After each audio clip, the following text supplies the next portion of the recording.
जय श्री कृष्ण। राधे राधे। अग्निपुराण अध्याय 6 में अयोध्या कांड की संक्षिप्त कथा का वर्णन। नारद जी कहते हैं, भरत के ननिहाल चले जाने पर लक्ष्मण सहित श्री रामचंद्र जी ही माता पिता आदि की सेवा सत्कार में लगे रहे। एक दिन राजा दशरथ ने श्री रामचंद्र से कहा, रघुनंदन, मेरी बात सुनो। तुम्हारे गुणों पर अनुरक्त हो प्रजाजनों ने मन ही मन तुम्हें राज सिंहासन पर अभिषिक्त कर दिया है। प्रजा की यह हार्दिक इच्छा है कि तुम युवराज बनो, अतः प्रातःकाल मैं तुम्हें युवराज पद प्रदान कर दूंगा। आज रात में तुम सीता सहित उत्तम व्रत का पालन करते हुए संयम पूर्वक रहो। राजा के 8 मंत्रियों तथा वशिष्ठ जी ने भी उनकी इस बात का अनुमोदन किया। उन 8 मंत्रियों के नाम इस प्रकार हैं: दृष्टि, जयंत, विजय, सिद्धार्थ, राजवर्धन, अशोक, धर्मपाल तथा सुमंत्र। इनके अतिरिक्त वशिष्ठ जी भी थे। पिता और मंत्रियों की बातें सुनकर श्री रघुनाथ जी ने तथास्तु कहकर उनकी आज्ञा शिरोधार्य की और माता कौशल्या को यह शुभ समाचार बताकर देवताओं की पूजा करने में वे संयम में स्थिर हो गए। उधर महाराज दशरथ वशिष्ठ आदि मंत्रियों को यह कहकर कि आप लोग श्री रामचंद्र के राजाभिषेक की सामग्री जुटाएं, कैकई के भवन में चले गए। कैकई के मंत्रा नामक एक दासी थी जो बड़ी दुष्टा थी। उसने अयोध्या की सजावट होती देख श्री रामचंद्र जी के राजाभिषेक की बात जानकर रानी कैकई से सारा हाल कह सुनाया। एक बार किसी अपराध के कारण श्री रामचंद्र जी ने मथुरा को उसके पैर पकड़ कर घसीटा था। उसी बैर के कारण वह सदा यही चाहती थी कि राम को वनवास हो जाए। मंथरा बोली, कैकई, तुम उठो, राम का राजाभिषेक होने जा रहा है। यह तुम्हारे पुत्र के लिए, मेरे लिए और तुम्हारे लिए भी मृत्यु के समान भयंकर वृतांत है, इसमें कोई संदेह नहीं है। मंथरा कुबड़ी थी। उसकी बात सुनकर रानी कैकई को प्रसन्नता हुई।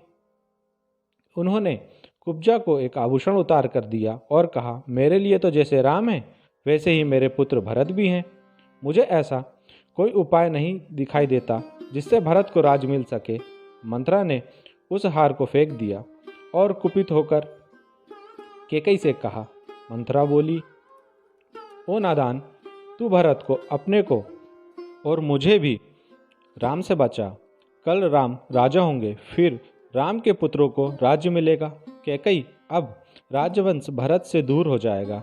मैं भरत को राज्य दिलाने का एक उपाय बताती हूँ। पहले की बात है, देवासुर संग्राम में संभ्रासुर ने देवताओं को मार भगाया था। तेरे स्वामी भी उस युद्ध में गए थे।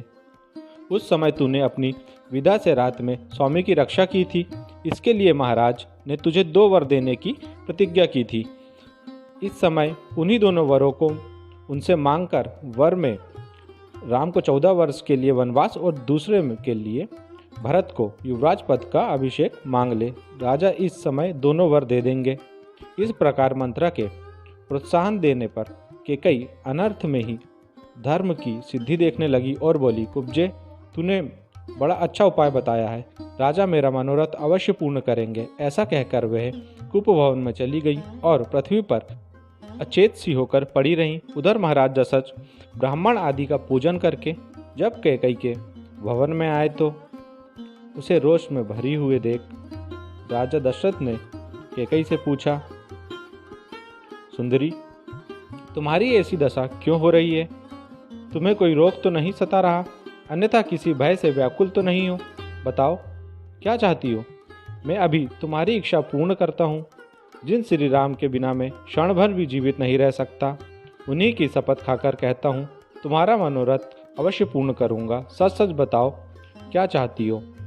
कैकई बोली, राजन, यदि आप मुझे कुछ देना चाहते हो तो अपने सत्य की रक्षा के लिए पहले के दिए हुए 2 वरदान देने की कृपा करें। मैं चाहती हूँ राम 14 वर्षों तक संयम पूर्वक वन में निवास करे और इन सामग्रियों के द्वारा आज ही भरत का युवराज पद पर अभिषेक हो जाए।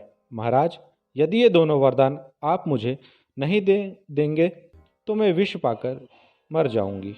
यह सुनकर राजा दशरथ वज्र से आहत हुए की भांति मूर्छित होकर भूमि पर गिर पड़े।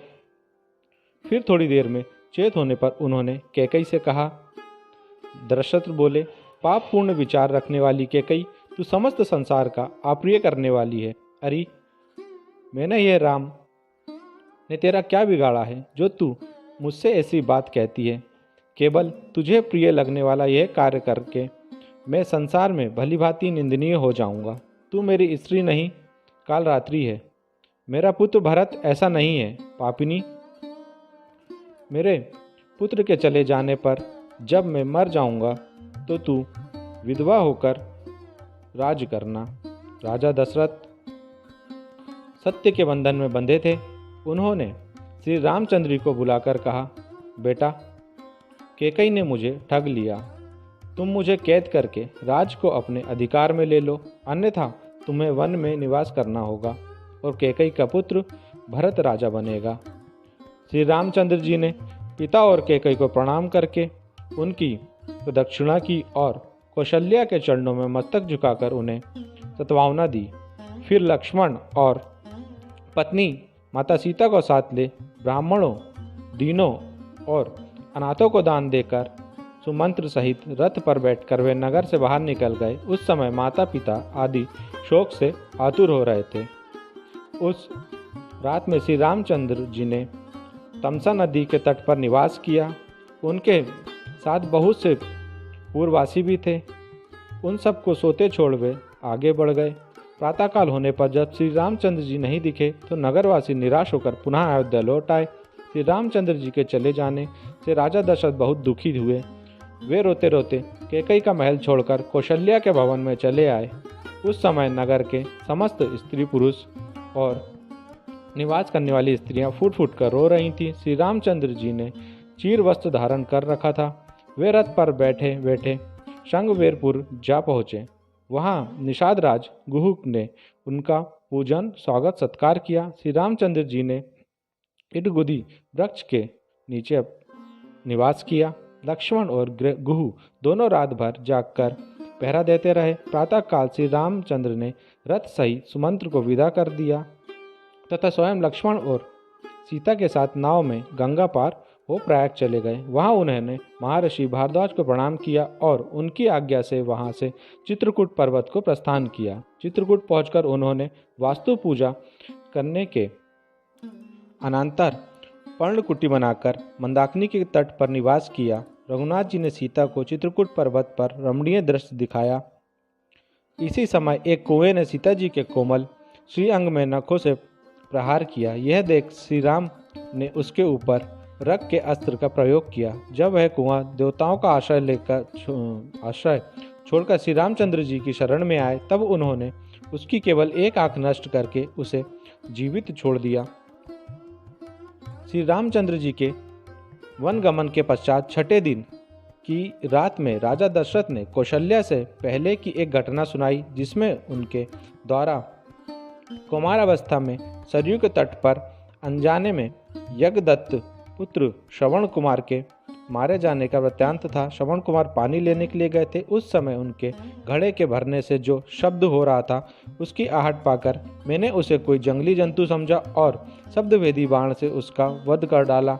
यह समाचार पाकर उसके पिता और माता को बड़ा शोक हुआ। वह बारंबार विलाप करने लगी।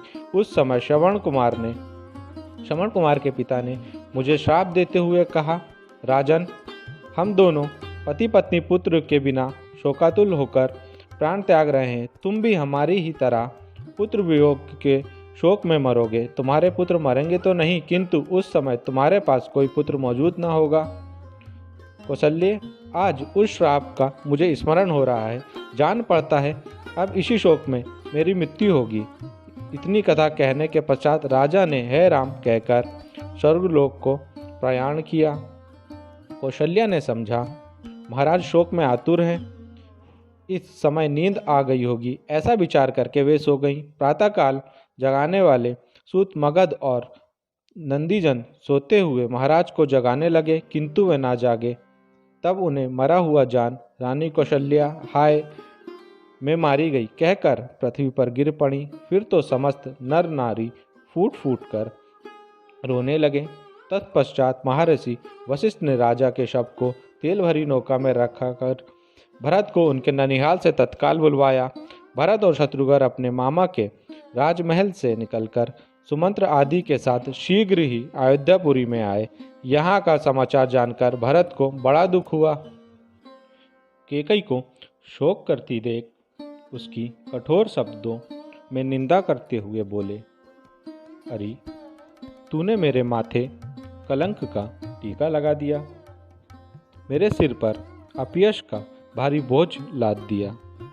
फिर उन्होंने कौशल्या की प्रशंसा करके तेलपूर्ण नौका में रखे हुए पिता के शव का सरयू तट पर अंत्येष्टि संस्कार किया। तदंतर वशिष्ठ आदि गुरुजनों ने कहा, भरत अब राज ग्रहण करो।